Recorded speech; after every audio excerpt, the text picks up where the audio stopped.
Okay, for today's fun project, we're going to be swapping out this Fox DPX2 Performance with a Fox Float X2, the new 2021 model.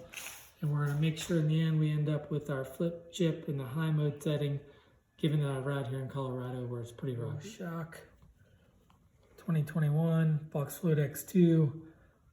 For the Enduro, one of the first things you gotta do is take these bushings out that come pre-installed. Grab a set of needle nose or something and pull them out of there. And then you need to make sure that you got your air cam positioned properly, because in this shock, the actually Schrader valve is here on the bottom. A couple considerations here before we take this shock off. First of all, we wanna make sure that we protect this area. You don't wanna scratch up your new bike. And I find it easier just to take off the swat, give yourself some room to work with, maybe a piece of bubble wrap or a rag or something to make sure that this area is protected. The shock bolts that the rear triangle here doesn't fall down into the crankset. So we need to use a bungee cord here to tie it up, which I've done. And as you can see, I've also got the rag to protect the frame. And now the first thing I'm gonna do is remove these front bolts. You can see I've got the bolts removed from the trunnion here, and the shock resting nicely on my rag. And now that I've got this pulled up a little bit, I'll be able to access this rear bolt. Because if you look here, get it in there and I'll show you at the same time. It's really difficult to get it without an extension at a good angle. Maybe you might be able to pull it up, but you can see there's just not very much room to work there. And I really don't want to be stripping out the head of that bolt. So I'm going to come back with a long extension and come in from the top. You can see here with the long extension that I can actually come in and get a lot better angle on that bolt. So I reduce the chances of stripping it.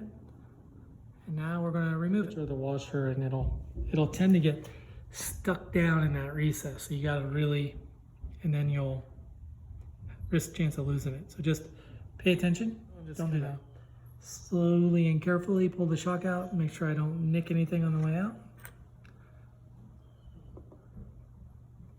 Then you can see the flip chip setting down here on the bottom. Take a look at this clevis here.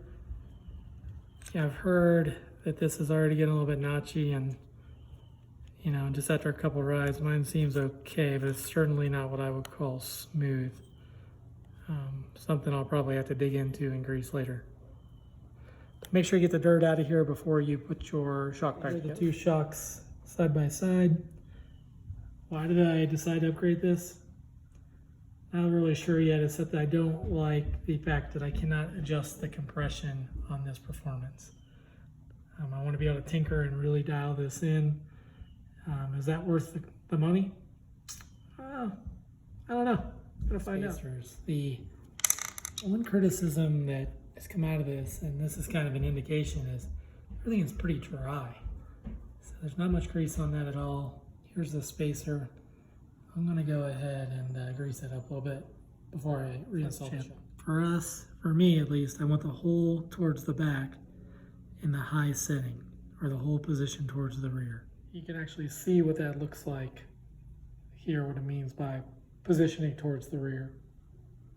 Okay, now I'm gonna go ahead and slide this guy in here.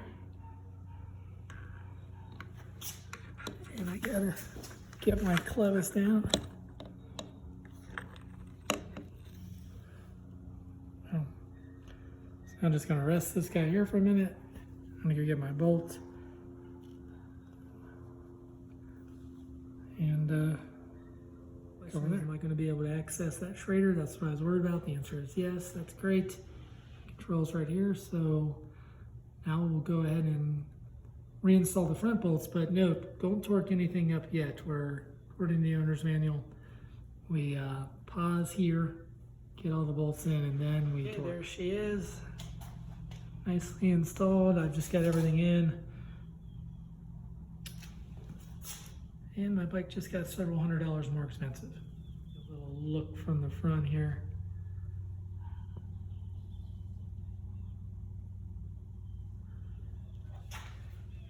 Note, I haven't tried to do any settings yet. I'll do all of that once I'm on the bike. What I'm gonna do is go ahead and set up my torque wrench here. Just a cheapo torque wrench, but seems to work okay. And I want to make sure I'm doing this right. It's a pretty expensive bike. Here, I'm going to start with the back. Get 18 Newton meters. One of the things I'm going to do is keep this bungee strap on and try to take as much pressure off that eyelet off the back while I torque it. Because I don't have a solid extension, I want to give as much pure torque to the bolt as I can.